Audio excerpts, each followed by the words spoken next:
I'm Robert Therrell. And I'm Chase Bridges. We're both screenwriters. Listen along each week as we either work together to write a new short film or go head to head with competing movie pitches. This is Written By.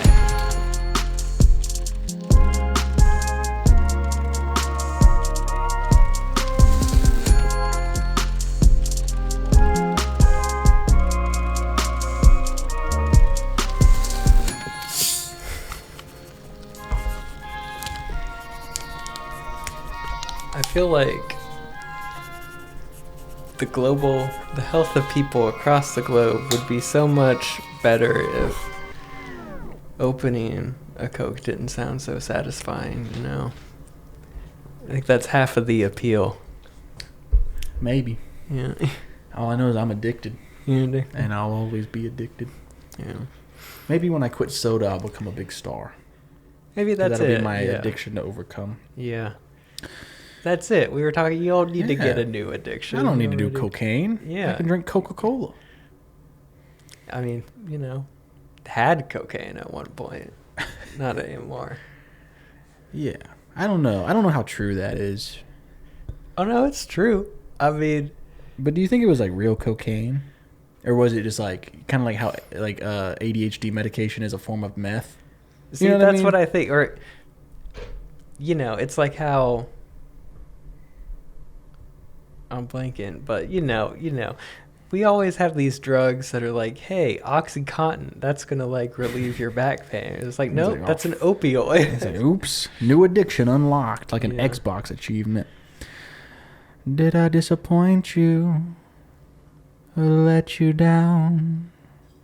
Should I be feeling guilty and let the judges frown?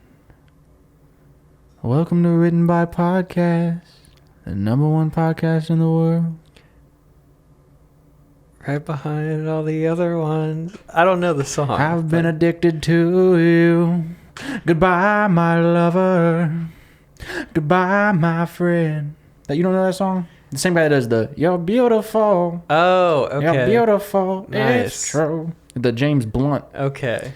All right. Okay, now the voice makes sense. Yeah, That's a pretty good impression. Hey, thanks, man. That's a very nice. We're bringing compliment. impressions back. You came in Yeah, really man. heavy at the top of the season. Yeah, man, I don't know. So earlier we were hanging out and I was doing a lot of impressions, and then I started thinking, I was like, am I that guy that's just like always trying to do a impression? Yo, we were recording this super late because we were editing a new cut of Skate Away with Gunner, but we were talking about Dune and about how Christopher Walken's gonna be in. Yeah, and I can do a better walking than I was doing.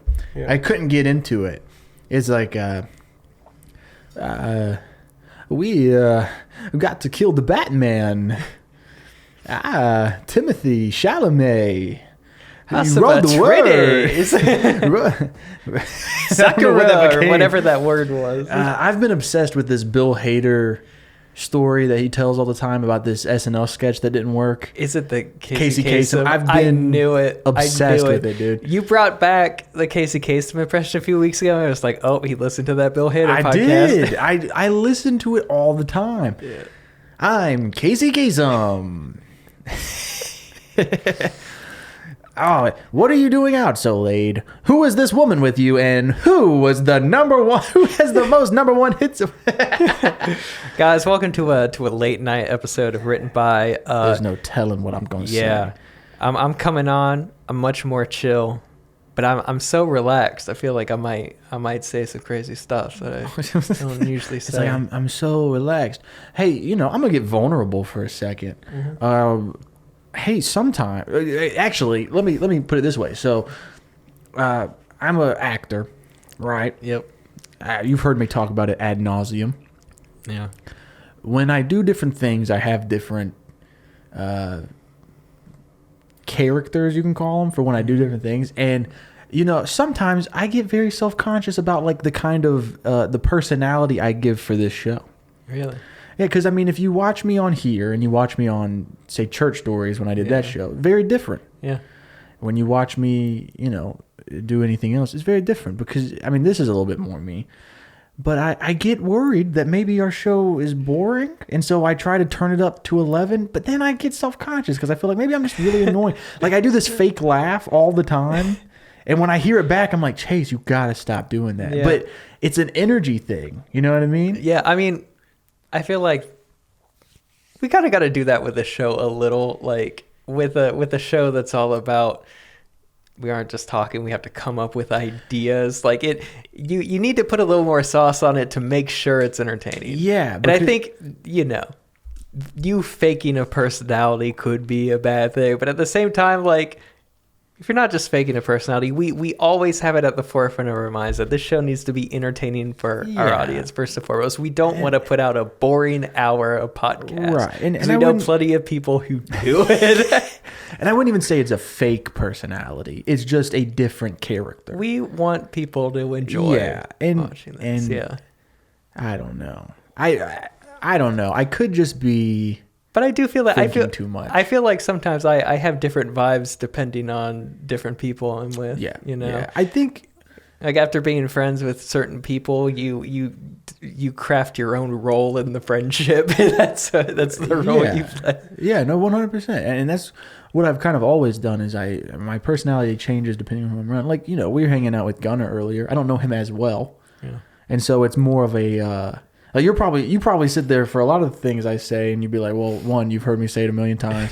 Two, you're watching me say it in a certain way because it's like I'm trying. You know what I mean? Yeah, it's like a new friend. I don't know.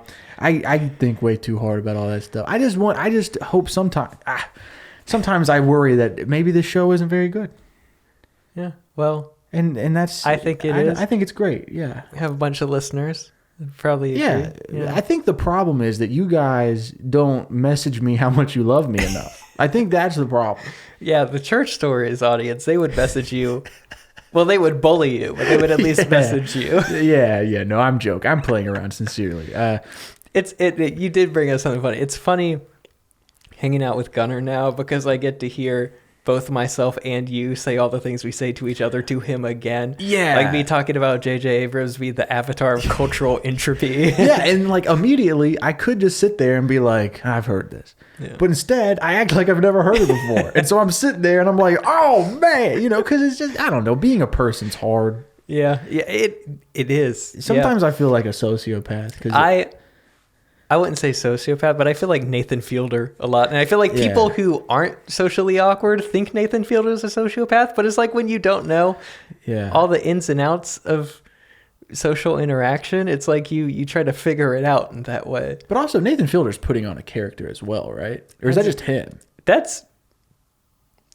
I think it's the same as us on Written By, Oh, it's us a little extra, but it's still us. Another thing about we kind of guess we need to get into the episode, but this is a different vibe this week, man. This is more of like who we actually are. I feel like usually most of our listeners, they listen between like 6 to 10 a.m. on Monday morning. I feel like this is an episode you pause, you turn on for like a late night drive. Oh, on Thursday night. It's almost night, the weekend. Yeah. You're a little bored. You need an extra dose of inspiration. It's raining outside. There's a lot of fog. You're just driving. The moonlight is refracting on all the fog particles. Okay. I don't know where I'm going with this. Hey, no, but I see it. I picture the vibe and I dig it, man. I took a drive like that like 2 days ago. So and you were like, you know what? I wish Written By would put out an episode that I could vibe to, man. Yeah, I feel you, brother.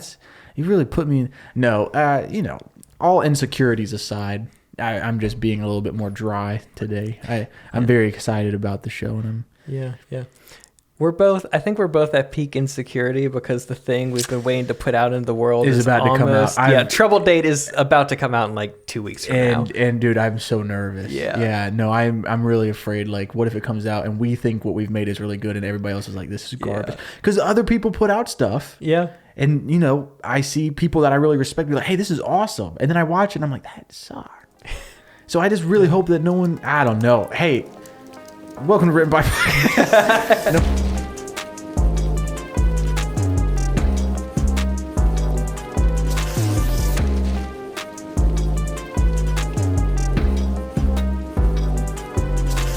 guys, we're doing a listener suggestion this week. Yep. Listen, we just threw a bunch of listener suggestions in. Yep. Just So threw a lot of priority suggestions in here. yeah, so I mean, there's either 2 or 3 topics that are in that bowl 3 times each. Yep. From our patrons.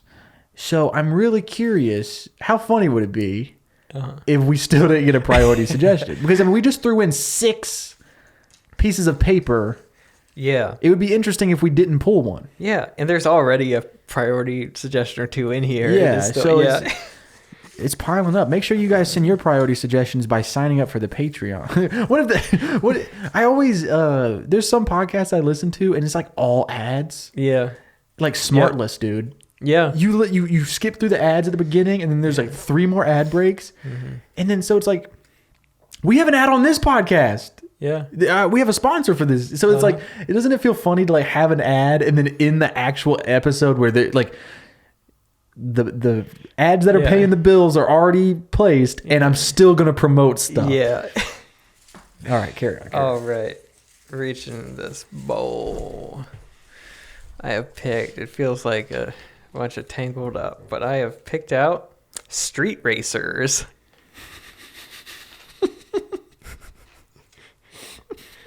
What's so funny about Street Racer? I feel like we've done so many Street Racer movies this What season. have we done? I mean, we did the Tokyo Drift Rival Pitch.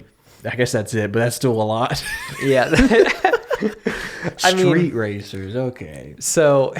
Shout out to whoever. Oh, you know what? You know what else we did? My Tonka truck movie. I knew it was something. It's basically Fast and Furious. But. Yeah. Okay. Hey, on the road again. Yeah. I mean, right off the bat, Street Racer thing that's different than Fast and Furious. Speed Racer. Ooh, yeah. Oh, almost the same title. Speed Racer isn't on the street. Street racing. My dad watches a show called Street Outlaws. Yeah. Have you ever heard of that show? It's these street racer dudes. It's like a moonshiners type of thing where it's like it's illegal, but for some reason there's camera crews there, and this is being televised. You know, we were just talking about late night drives. We should incorporate a late night drive in the street race. Late night drive. The way that these street races work is they're like a big strip of road. Like it's not curvy and it's just like, I don't know, maybe 2 or 3 football fields length of road, maybe that much. Mm-hmm. And they start, and there's the girl with the flag, and she's got a little flashlight, and she goes, 1, ready, whoo, and then they go, and sometimes they die, but sometimes they win, and they bet a lot of money on the races. Yeah, it's really interesting. Since I'm feeling existential. Since it's so late, doing a late night street race. Yeah, late night street race, man. I'm picturing Matthew McConaughey driving a street Lincoln. I don't know. Right. I don't know if Lincoln makes a race car. I doubt they do, but they do. Let's just imagine they do. Yeah, man. What Mr. Dax? You said street racers die. What if we follow a street racer who's going and he accidentally swerves off the road and he's going like down a cliff, and then it's almost like Inception where that car is going down and things are happening in the dream inside the people in the car. What if it's everything this dude is thinking? We're watching his life replay before his eyes as he is dropping down a cliff to his death, and then we get so invested in his story that we forget he's died. Yeah. But then we cut back to him and he's died. Yeah. And then we're like, oh man, he's dead. Yeah, like what if he has some like profound new sense of meaning and he's found true purpose in his life and he's on the verge of tears and then they just splat. I mean, I think there's something to that. I think there's also something to, we do the same thing. Yeah. He flies off the cliff. Yeah. He's falling. And then it's up to a team of street racers with a slow motion ray to save him in slow motion. And it's called Street Racing Slow Motion. I don't know. I think there's something funny about a street racing short film that it's all in slow motion. But also, actually, I take that back because all super speed in movies lately have been shown in slow motion. A little bit, yeah. Yeah. I mean, if you look at like a movie like The Eternals, that one was cool because she was actually fast. The Incredibles, Dash is super fast. It's not slow motion. But like all of the Flash adaptations kind of do the slow-mo thing. I don't know. We have street racers. It's like a big betting thing. Yeah. It's like this community. You spend a ton of money on your car, and then you go out there and there's like 2 teams.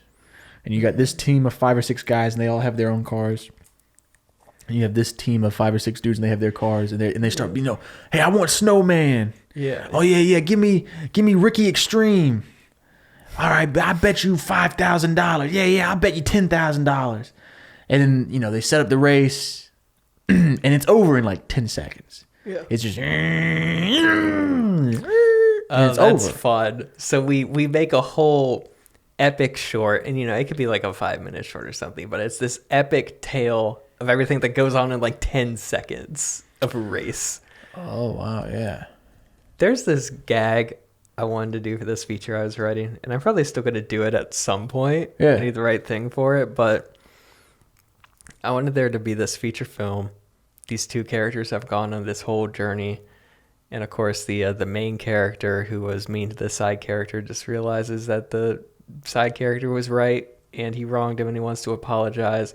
And they're in this action scene, and there's an explosion, and they're both being thrown forward by the explosion. While they're in midair, in slow motion, they talk it. But we commit fully to the bit where dude was like, hey, what?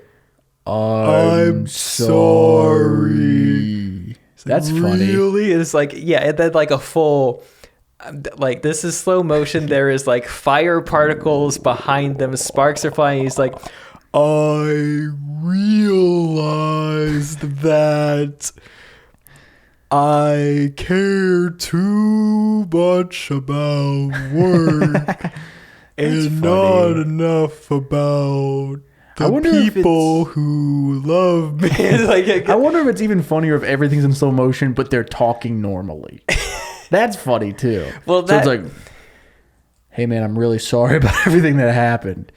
No, I understand. I'm sorry too. And then meanwhile, everything else is in slow motion. Yeah. That's funny. I like that because if you do that also implies that they're just talking really fast. So you do the slow motion version, and then you just replay the whole thing in actual speed. So yeah, that's funny. Yeah, that's funny. That's funny. Like, okay, what if the 2 street racers, they had a feud of some sort and go into the race angry, but then something happens where one of the drivers actually wants to make up with the other racer.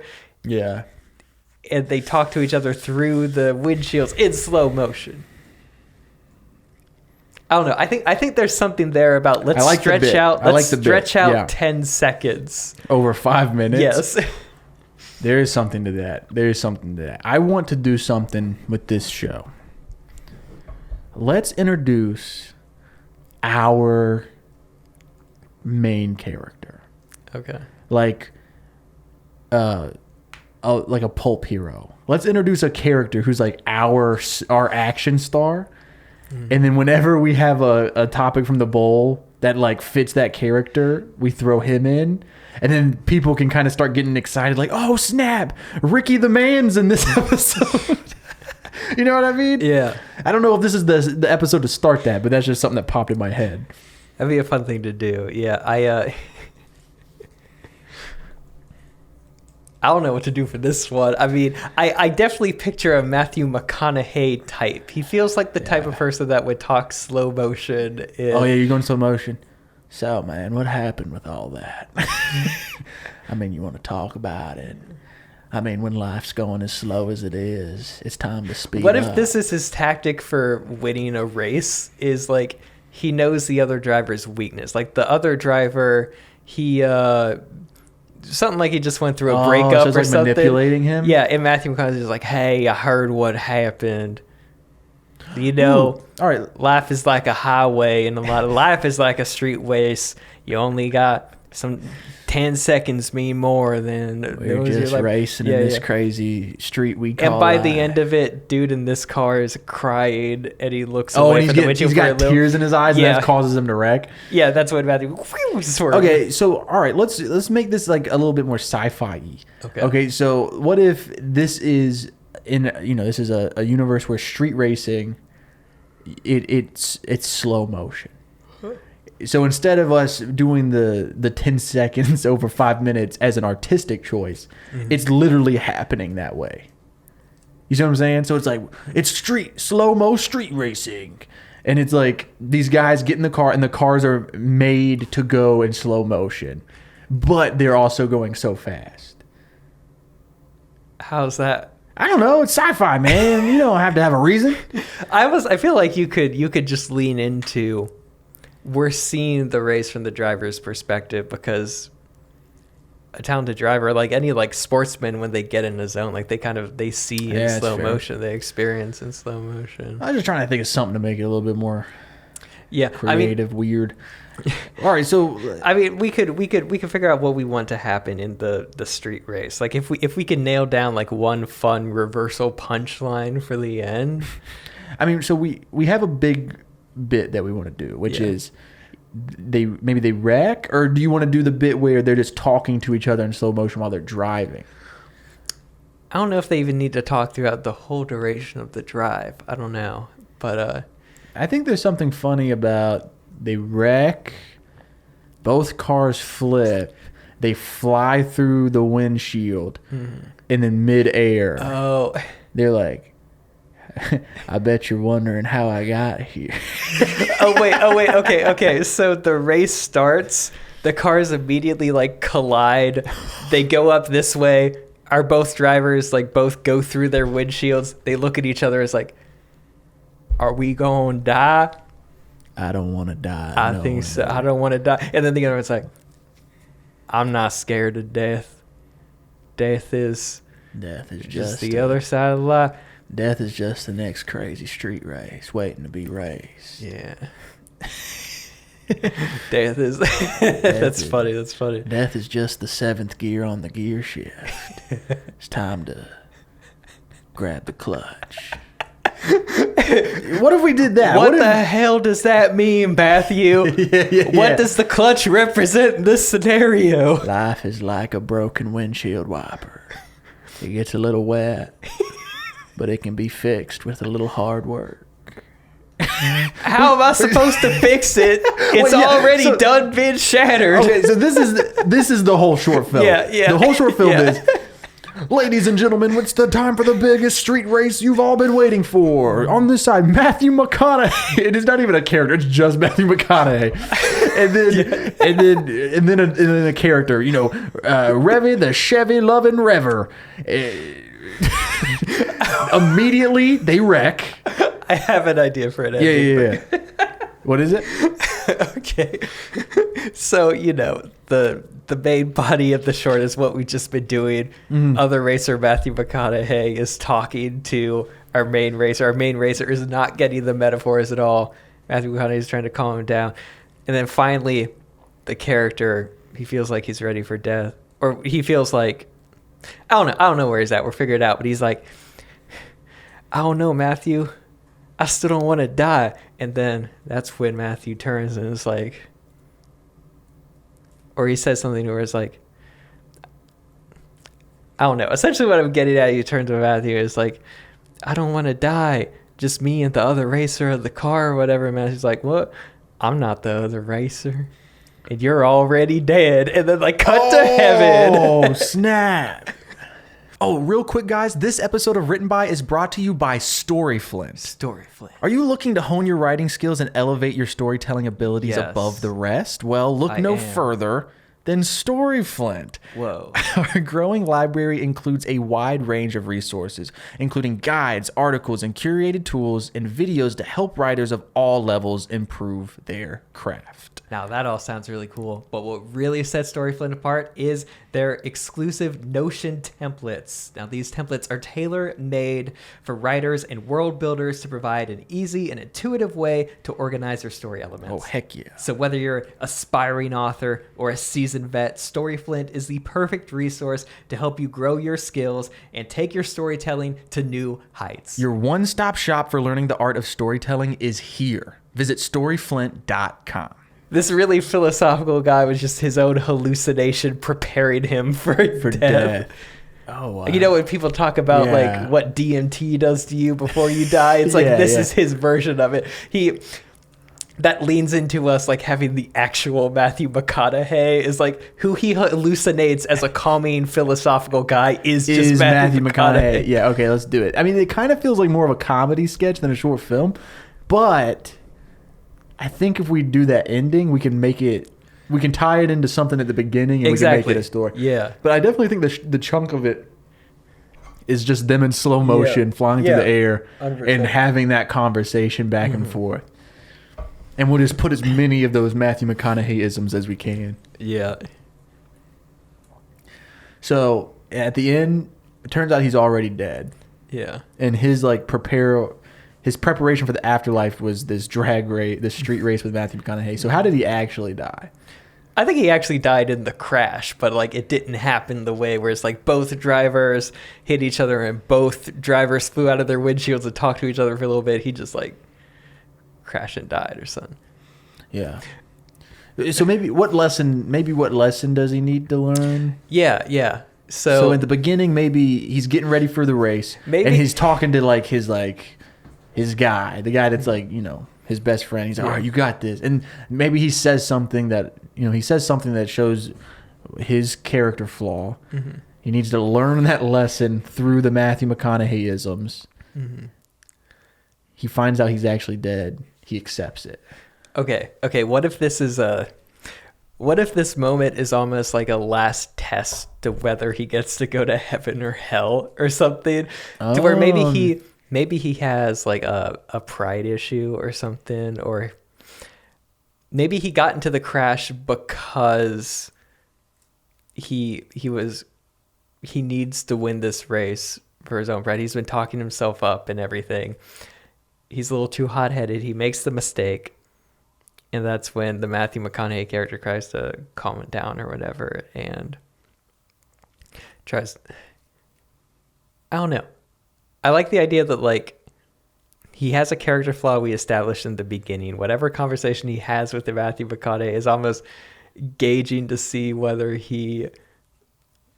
Yeah, I understand. Yeah. So maybe I do think it'd be a funny gag if he thinks he died in this really cool way. Then once he's in heaven, his life is replayed, and he sees that like it was like the dumbest crash ever or something. He's like, "Oh no! Yeah, I thought I died cool." Yeah, I agree. I like that. Maybe it's like, what's a 7 deadly sin? Pride, greed, sloth. Well, not sloth. Yeah, he's a street racer. Something that would keep you from getting into heaven. Maybe it's about forgiveness, right? Maybe it's about forgiveness. Maybe he's this bitter dude. He's always got a problem with everybody. He's so hot-headed. Before the race. Oh, okay, hold up. Before the race, Matthew McConaughey's character, or maybe we don't see it's Matthew McConaughey. It's just like the other racer. We don't see him at first because he's wearing a helmet. Yeah. And our main character's already in his car, and he's hyping himself up. You don't need anybody. You've got this. It's you versus the world. He's really hyping himself up. You're going to win this. You need to win this. You got this. The other racer knocks on the window, and he's like, hey, man, I think there's something wrong with your car. He's like, there's nothing wrong with my car. I inspected it myself. I built this myself. All right, man, but I just want you to know, hey, there's nothing wrong with my car. All right, fine. They get in. Immediately, what really happens is there was something wrong with his car, which causes him to die almost instantly. Yeah. But, what we see at first is they take off. Oh, no.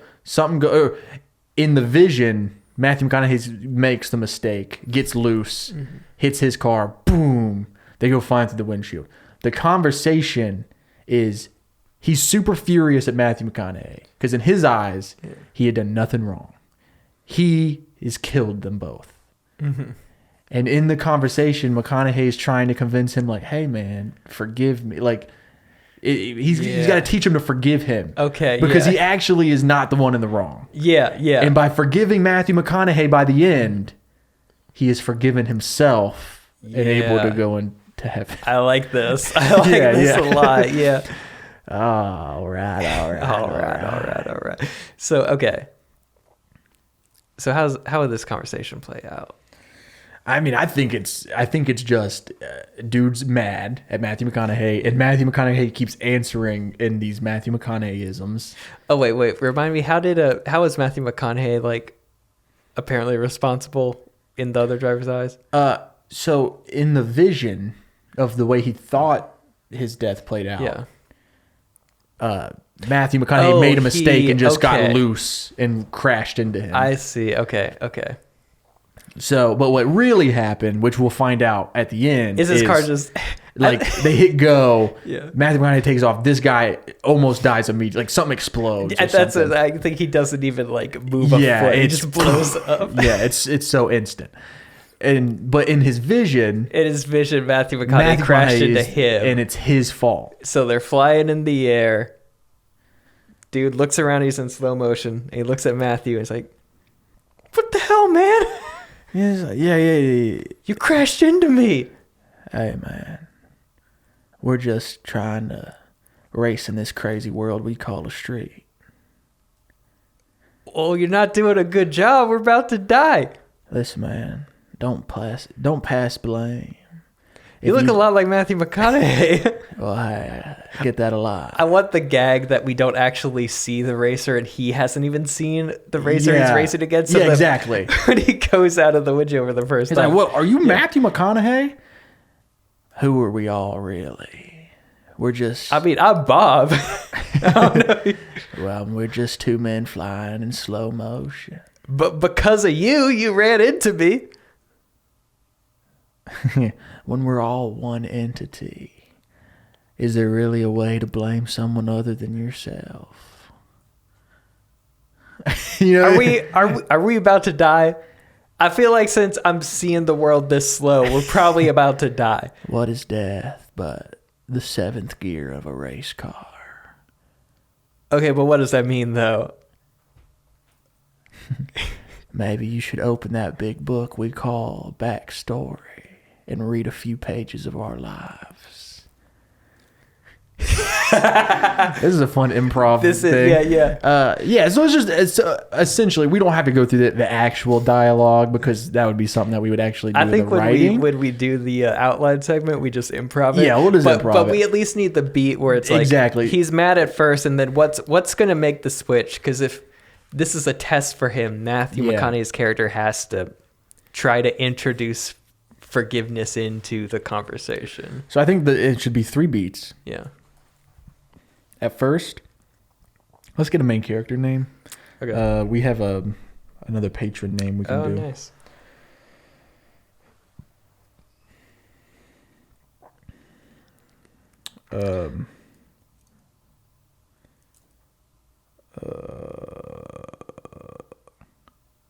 Darius. Okay, I like that. Shout out to our patron Welded Warrior for that name. 3. So at first, Darius is furious at Matthew McConaughey for wrecking him. Then, through the conversation, Matthew McConaughey says basically needs to get him to the point of like,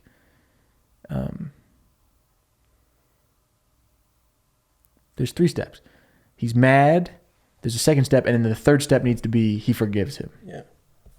So what's that in between step? What is the turning point? So there's some tactics you could take. So maybe Matthew McConaughey, he's trying to calm him to the idea of death first, which is like, hey, you'll still be okay. That's a lot of what your improv was doing, which I like. And then when he introduces the part, we're about to die because of you, that's when maybe Matthew McConaughey. Maybe it's a thing where it's like, hey man, you can blame a million people. You can blame me. You can blame the guy who built your car. Yeah. You can blame the guy who drove you here today. You can blame your mama for having you be born. But until you just learn to accept what's happening, blame ain't gonna get you very far. I like that. I think maybe the goal shouldn't be he has to forgive Matthew McConaughey, is that he has to take responsibility for his own actions, because ultimately that's what got him in this mess in the first place. Right. Yeah. That's a good point.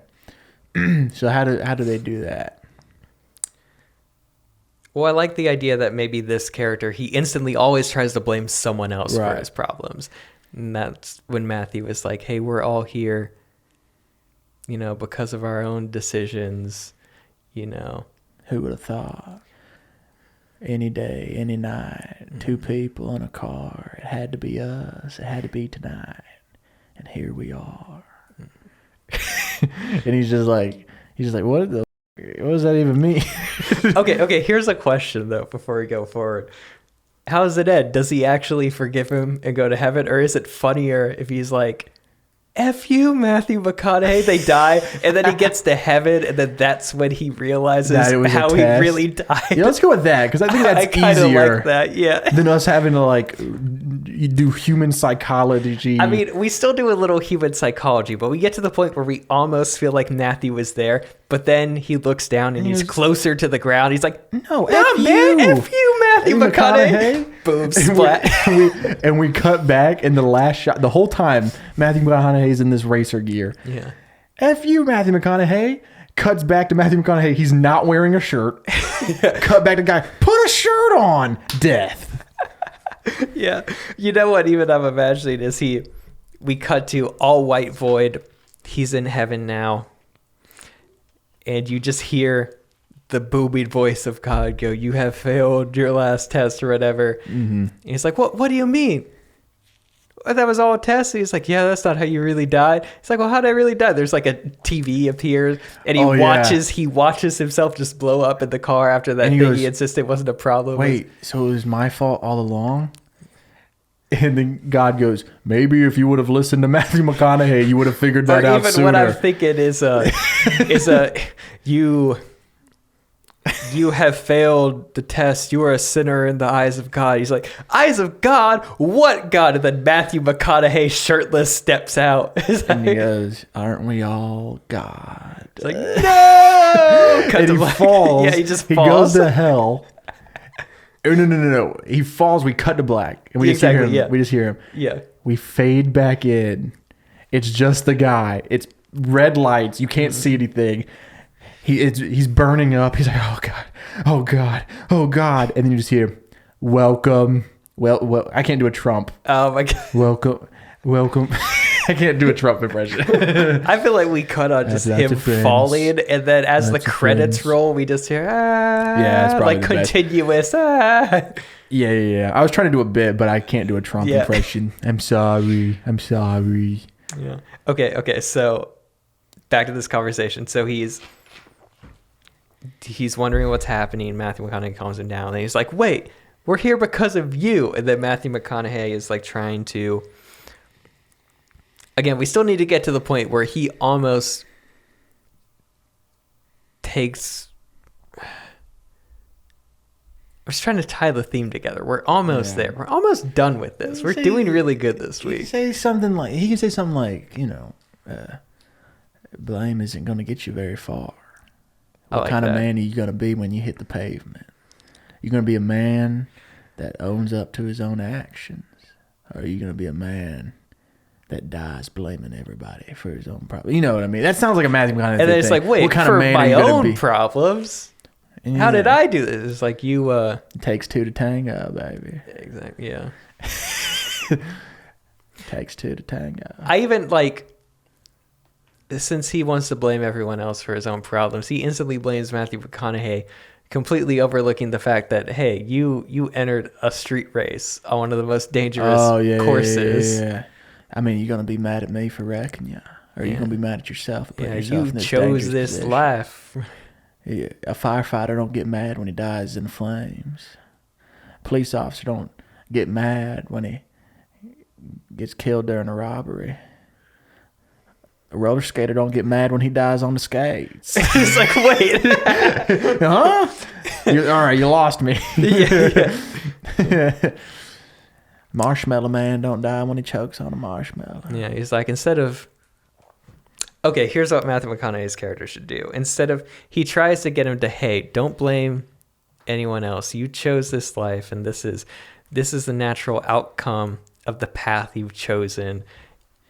Instead, embrace the path you are currently on. And he tries to help him prepare himself for death. And you get to the point where Darius is almost there. He's like, you know what? Yeah, I'll shift to the 7th gear with you, Matthew. Whatever that means. Whatever. I still don't know what that means. I still don't get the windshield metaphor either. But then Matthew's like, all right. And then he looks down at the pavement. He's getting closer to it. He's like, oh, man, F this. F you, Matthew. Oh, yeah. So maybe he says, all right, buckle up and get ready for the real ride. The guy looks down, sees the pavement getting closer, and he's like, F you, Matthew McConaughey. Yeah. I like the idea that he's so transfixed just looking at Matthew. He's almost there. But as soon as he looks away from his eyes and sees the ground getting closer, he's like, oh, man, no, not that, no. F you, Matthew McConaughey. Matthew McConaughey. You killed me. Boom. Okay, I like this. We have the beats. Yeah. Okay, so let's dive in more specifically to what this problem is at the beginning, and let's set up that he doesn't take responsibility. He blames other people for... Yeah, so I think it's as simple as like what I said earlier. He's already in the car. He's hyping himself up. This is how we introduce the character. He's hyping himself up, and he's kind of being hot-headed and arrogant. Yeah. Matthew McConaughey's character knocks on the windshield. You know, he says, hey, man, I think there's something wrong with your car. He goes, there's nothing wrong with my car. Mm-hmm. Well, I just think, no. I handcrafted this myself. Okay, I did all of the pre-checks by myself. I am well aware of what's under this machine. I think instead of Matthew, let's save the Matthew reveal for when they're busting out the windshield. Yeah. But what if he has like a... Kind of like one of his underlings, just somebody that works for him. That's like, hey, I think you should check this real quick before. And he's like, hey, are you really interrupting my pre-race ritual right now? Yeah. I promise you, I have hand checked everything. But he's like, well, I think something might have gone. It's like, hey, I didn't ask you to speak. I didn't ask you to speak. Yeah. I need to stare off into the distance for another 30 more seconds, listening to Freebird, or I'm not going to be in the right zone. Yeah. So why don't you just stop talking? Yeah, that's it. Yeah, I think that's all we need. Yeah. Beep, beep, beep. Whew. Slow motion. He's like, what is this? He looks at the other guy. Matthew McConaughey? What's good, brother? What's happening, man? And so you have the what's happening, and then, hey, you did this. And then Matthew being like, hey, look, you gonna blame me? Don't blame me. You chose this. Just accept it. He's almost on the path of acceptance. He's almost reached peace with, being angry isn't going to change his situation. He should just live openly, be kind to other people, and just deal with whatever card he's dealt and make the best of it. He's almost at that point of tranquility that he looks at the ground. He's like, no, F you, goes to heaven, and plays out from there. Yeah. I like that. The clip for this week is just going to be all of the Matthew McConaughey. Yeah. Exactly.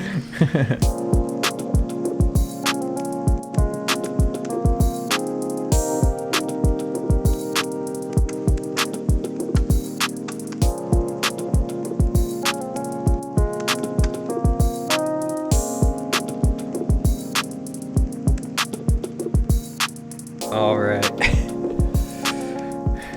Got this outline. I hope you got a good title for this, because I don't. Oh, I won't have the. Oh, yeah, I'll have a good title. Don't worry. So, oh man, this is so. We knew we were gonna do something completely different this week. Any other week, fun. We would not have come up with this for Street Racer. We would have done Tonka Trucks 2. We would have done... Yeah. Okay. All right, let's do this. So our main character, Darius, is sitting in the front seat of a streetcar. Bunch of people are lined up for a really big race. He and the opponent are neck and neck at the starting line, standing still there. He is in the car and he is hyping himself up. He's like, oh yeah, I got this. He's closing his eyes. He's saying affirmations to himself or whatever. And there's a tap on the door. This dude in this pit crew that works for him is like, hey, real quick, I think we're gonna have to check the fuel gauge. I think there might be like, hey, I didn't ask you to talk. Don't interrupt my pre-race ritual. He's like, but sir, Darius, sir, I think there's something we got to take a look at. He's like, no, I have checked this entire car, front to back, top to bottom, on my own, and it's all good. It's all good. He's like, but sir, this could be a really dangerous. I didn't ask you for your opinions.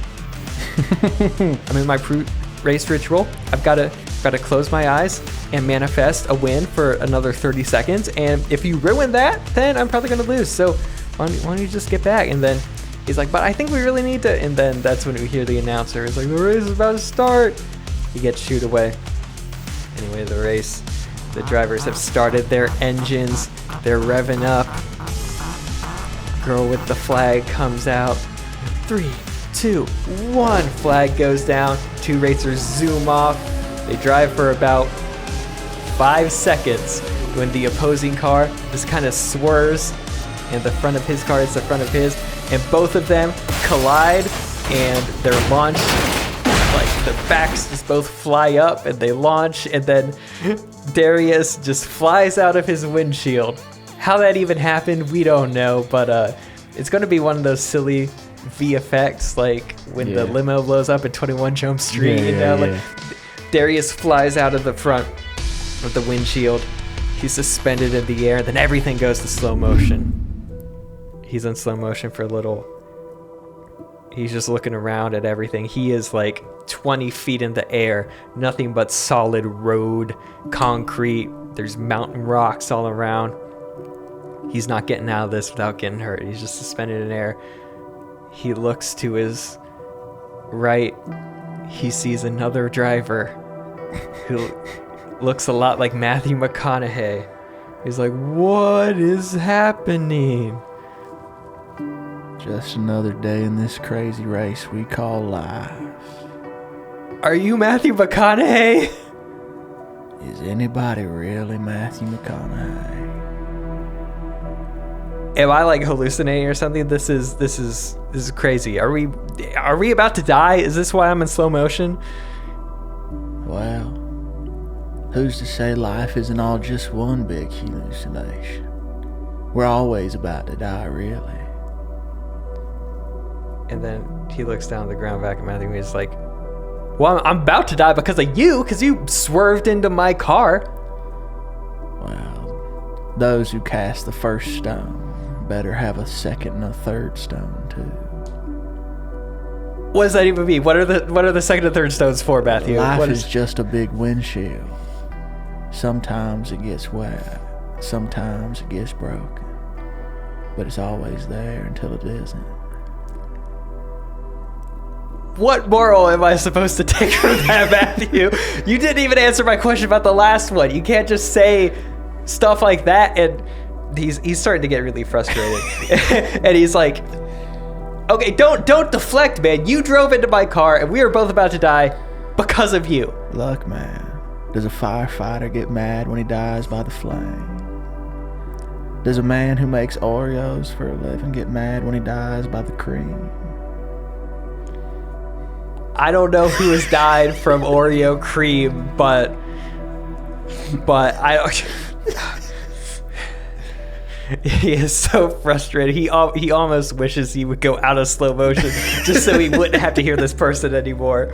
But then Matthew starts to make the point that, hey, you know what? You can't just blame another person. You're a street racer. This is part of street racing. It comes with the risk.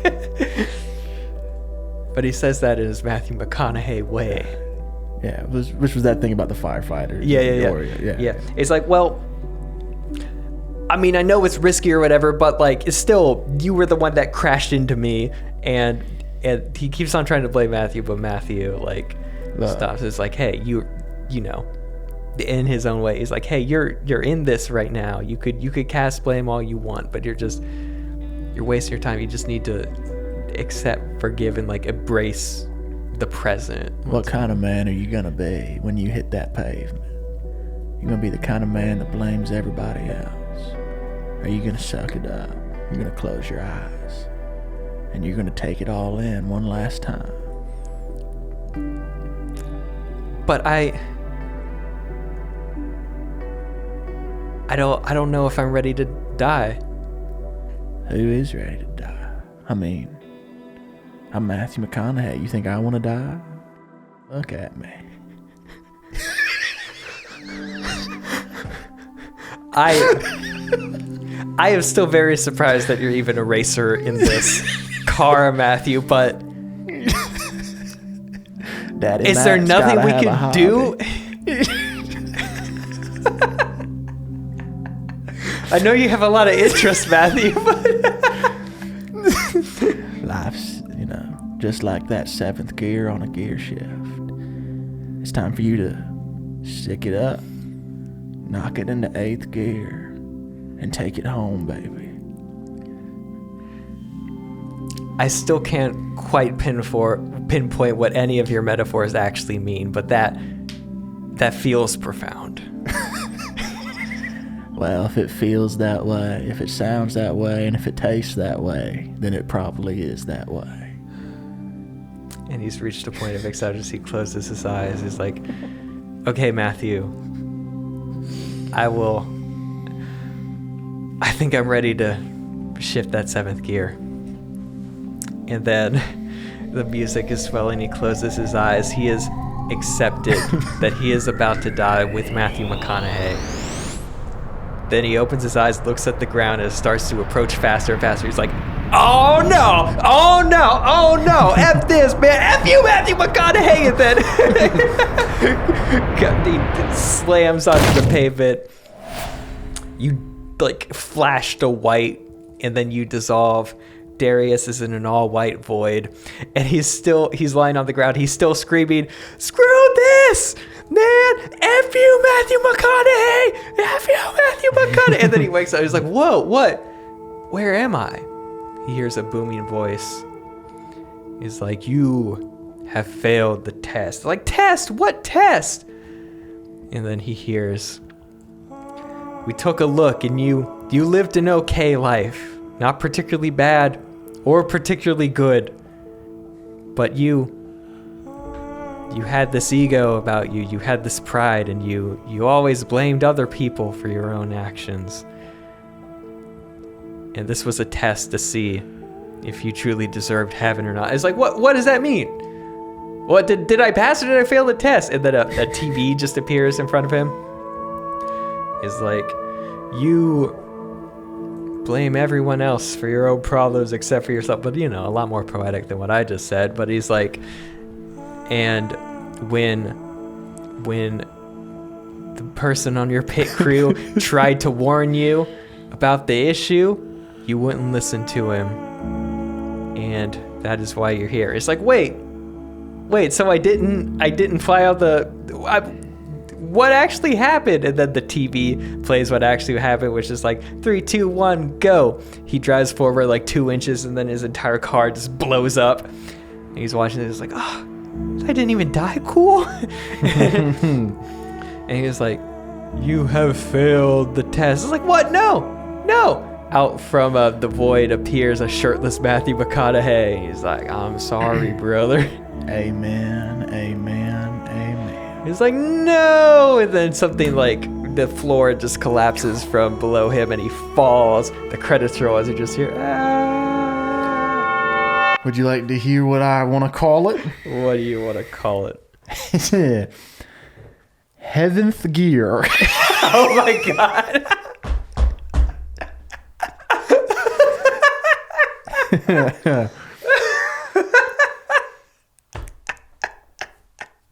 Hey, what'd I tell you?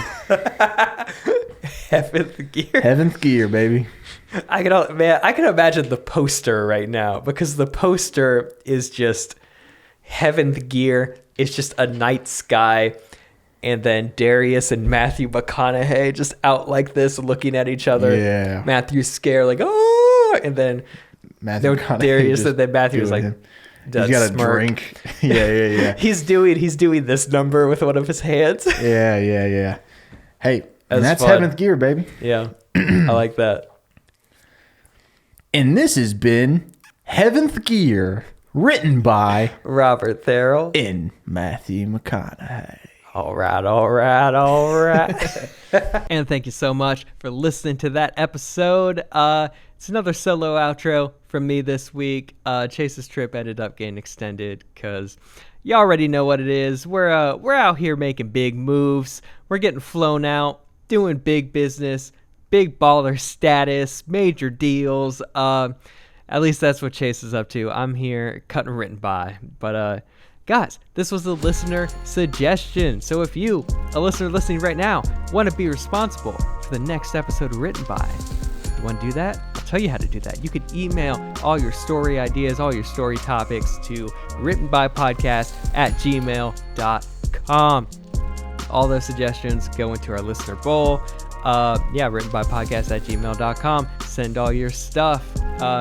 All our socials are @writtenbypod. Instagram is the best place to keep up to date. We're on YouTube if you want to watch these episodes in video form. We're on TikTok.